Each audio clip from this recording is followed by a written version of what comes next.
Since the late 1970s, some sources say as early as 1976, a station has been broadcasting from the Russian heartland.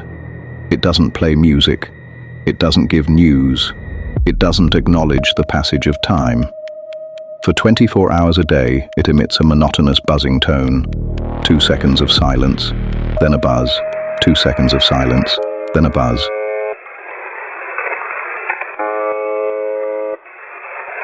Over and over. Decade after decade. The frequency is 4625 kHz.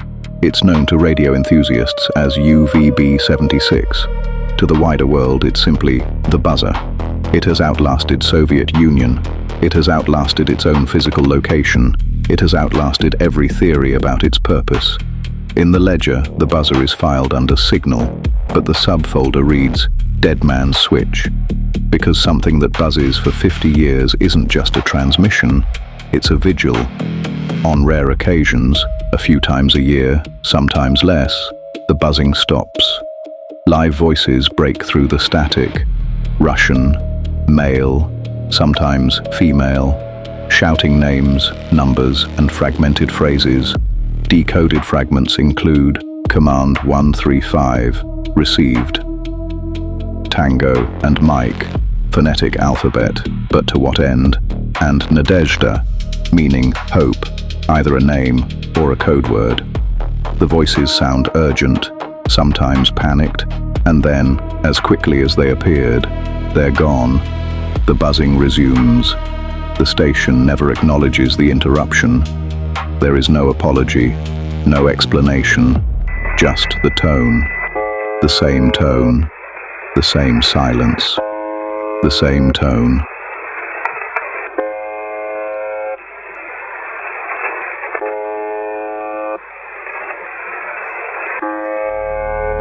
There is a final, unsettling layer to this frequency. While preparing these ledger notes, our own recording gear captured a distinct shift in the static. Beneath the regular mechanical pulse of the buzzer, a ghost entered the wire.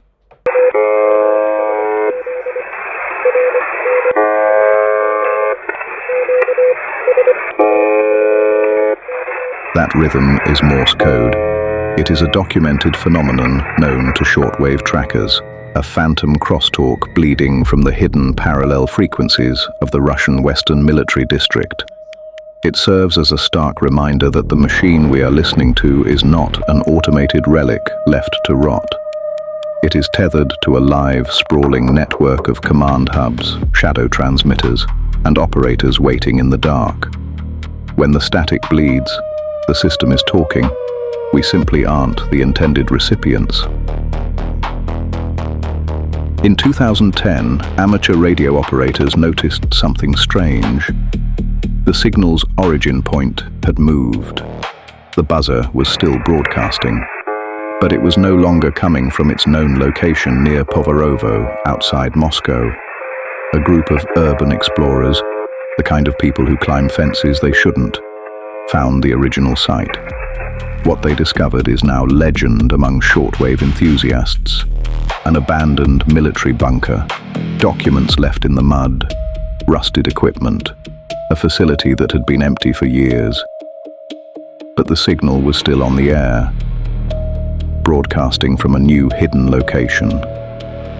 The buzzer had moved, and no one knows why.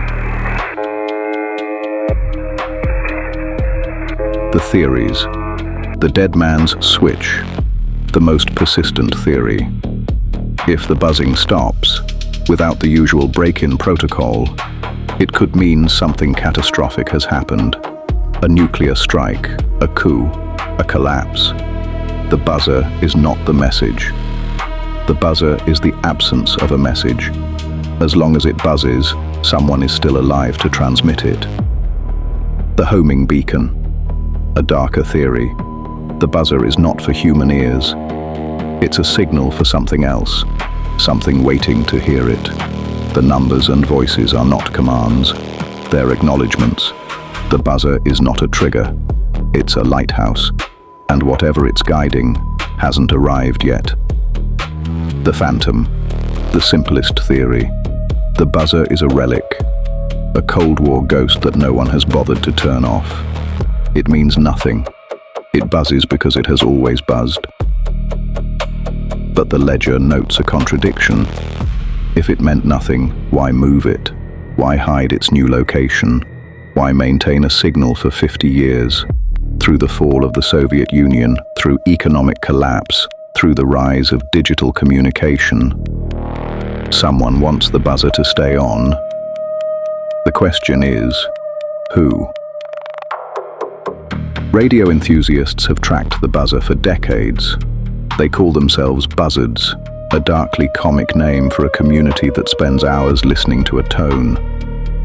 Some report hearing things in the static, voices that aren't there, whispers that resolve into nothing when they turn up the volume. One listener, who has monitored the frequency for 22 years, told a journalist, "I've heard things on that channel that I cannot explain, and I've stopped trying." Another reported hearing what sounded like a child crying, just once, in 2019, buried deep beneath the buzz. There is no recording. The listener didn't think to record. They just sat there in the dark, listening to something that shouldn't be there. And then it stopped. And the buzz continued.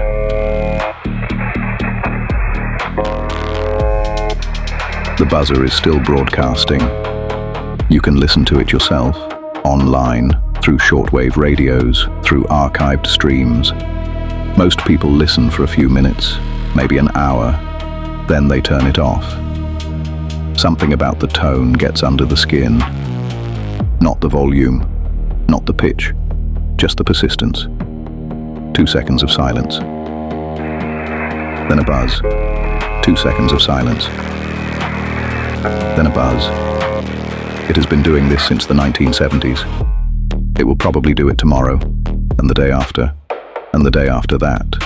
The ledger does not know what the buzzer is for, but the ledger notes it has been buzzing for 50 years. If it ever stops, without explanation, without warning, that is when we should truly be afraid, because something that buzzes for 50 years doesn't stop on its own. Someone turns it off, or someone forgets to turn it on, and either way, we won't know until it's already too late.